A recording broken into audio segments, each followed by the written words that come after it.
Hello বন্ধুরা, কেমন আছো তোমরা সবাই? গত ক্লাসে আমরা 116 পৃষ্ঠার 3 নম্বর পর্যন্ত আলোচনা করেছিলাম, আর আজকে আলোচনা করব 4 নম্বর থেকে। 4 নম্বরে বলছে, জুবাইয়ের 78 টাকা 25 পয়সা দিয়ে একটি খেলনা কিনল। সে দোকানদারকে 100 টাকা দিলে দোকানদার তাকে কত টাকা ফেরত দেবে? আমি আবার বলতেছি, জুবাইয়ের 78 টাকা 25 পয়সা দিয়ে একটি খেলনা কিনল। জুবাইয়ের, সে দোকানদারকে একটা 100 টাকার নোট দিল। দোকানদার তাকে কত টাকা ফেরত দেবে? এরকম কত টাকা ফেরত দেবে, ফেরত দেওয়া শব্দটা যদি উল্লেখ থাকে তাহলে অঙ্কটা অবশ্যই বিয়োগ হয়। এখন আমি সেটা খাতায় করে দেখাই।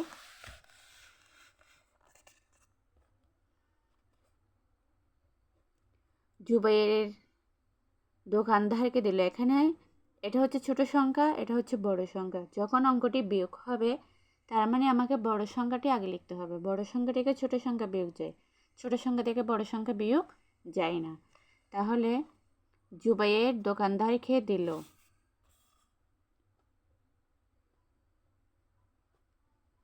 জুবাইয়ের দোকানদারকে দিল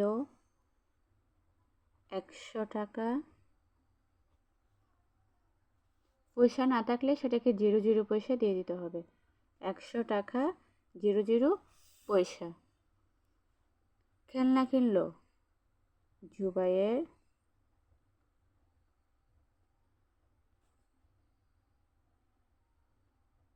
খেলনা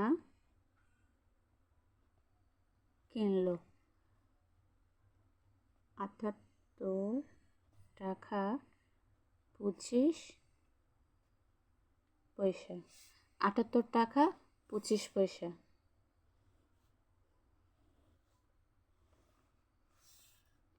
বিয়োগ করে আমাকে বের করতে বলছে দোকানদার তাকে কত টাকা ফেরত দেবে। তাহলে দোকানদার ফেরত দিল, দোকানদার ফেরত দিল।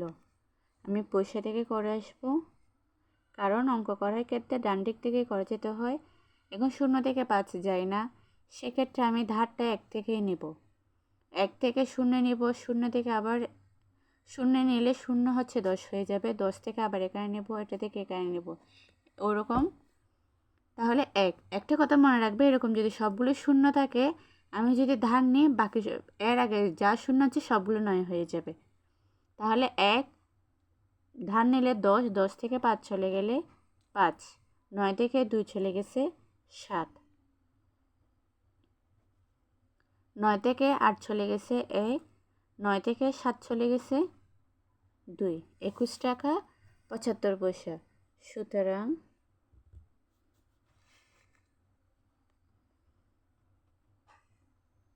দোকানদার 21 টাকা 75 পয়সা ফেরত জুবাইয়েরকে ফেরত দিল। উত্তর 21 টাকা 75 পয়সা। একইভাবে এবার 5 নাম্বার, দুইটি খাতার দাম 80 টাকা এবং একটি কলমের দাম 25 টাকা 75 পয়সা। দুইটি খাতার দাম 80 টাকা, একটি কলমের দাম 25 টাকা 75 পয়সা।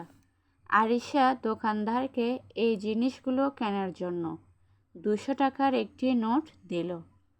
অর্থাৎ দুইটি খাতা এবং একটি কলম কেনার জন্য আরিশা দোকানদারকে 200 টাকার একটা নোট দিয়েছে। দোকানদার আরিশাকে কত টাকা ফেরত দেবে? এখানে আরিশা দুটো জিনিস কিনেছে, একটা হচ্ছে দুইটি খাতা আর একটি কলম। দুইটা জিনিস যখন কিনেছে, ওই দুইটা জিনিস আমাদের প্রথমে যোগ করতে হবে। কারণ দুটোই সে খরচ করছে। একের অধিক যদি খরচ উল্লেখ থাকে প্রশ্নে, তাহলে খরচগুলো আগে যোগ করে ফেলতে হবে। এক্ষেত্রে 5 নাম্বারটা করে দেখাই। আরিশা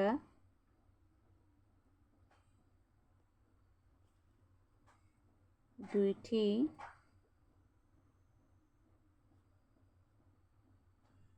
খাতা কিনলো 80 টাকা 00 পয়সা। একটি কলম কিনলো 25 টাকা 75 পয়সা।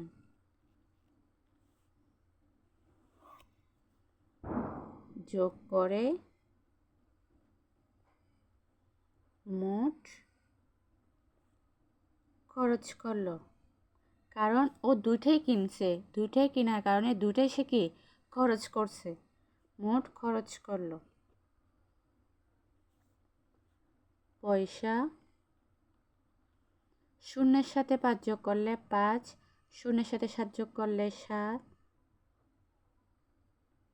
টাকা, শূন্যের সাথে 5 যোগ করলে 5, 8-এর সাথে 2 যোগ করলে 10।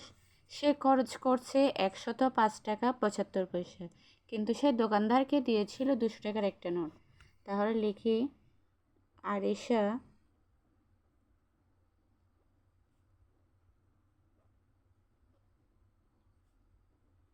দোকানদারকে দেয় 200 টাকা 00 পয়সা, এটা 0। সে খরচ করে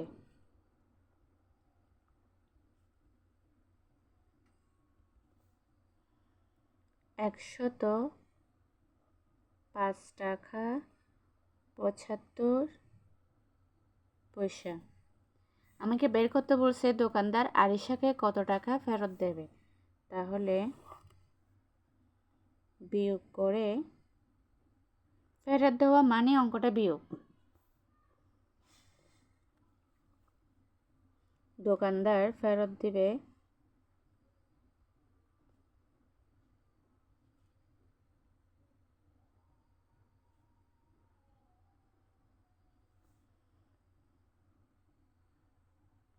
পয়সা।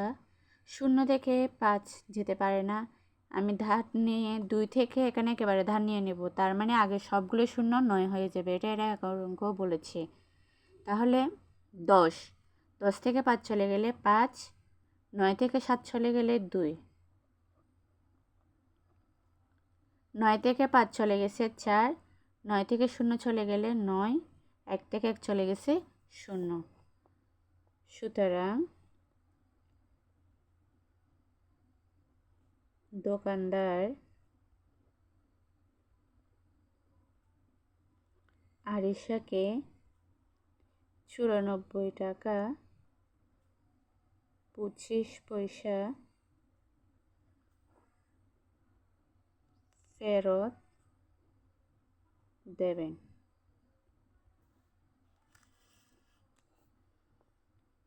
উত্তর 94 টাকা 25 পয়সা। এরপর আসি 6 নাম্বার।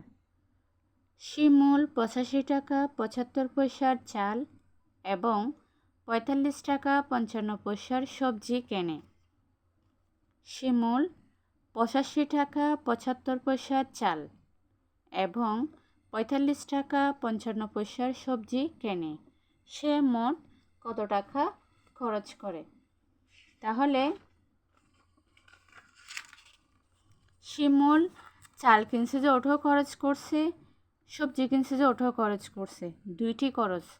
একটা প্রশ্নে যদি একের অধিক খরচ উল্লেখ থাকে, তাহলে খরচগুলো আগে যোগ করতে হবে, অর্থাৎ খরচের মোট পরিমাণটা আগে বের করতে হবে। এক্ষেত্রে আমার যোগ করে করতে হবে। তাহলে আমি 6 নম্বরটা করে দেখাই।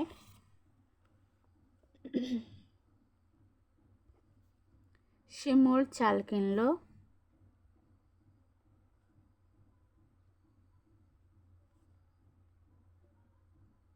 চাল কিনলো 85 টাকা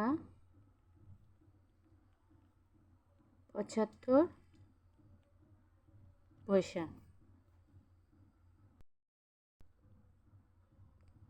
সবজি কিনলো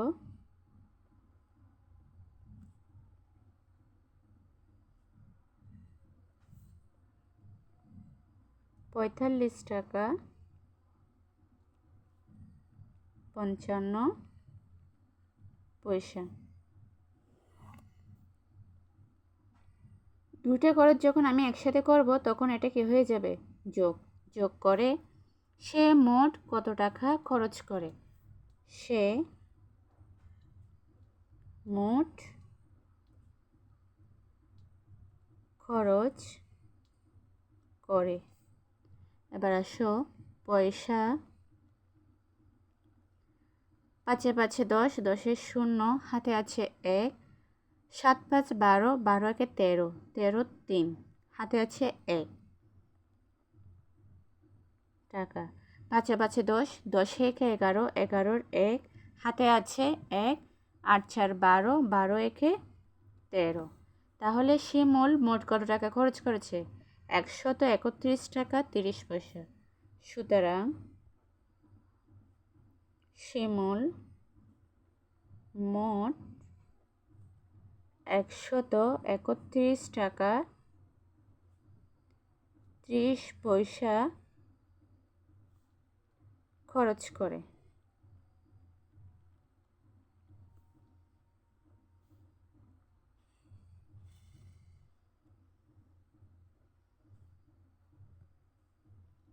উত্তর 131 টাকা 30 পয়সা। ধন্যবাদ সবাইকে। আজকে এ পর্যন্ত।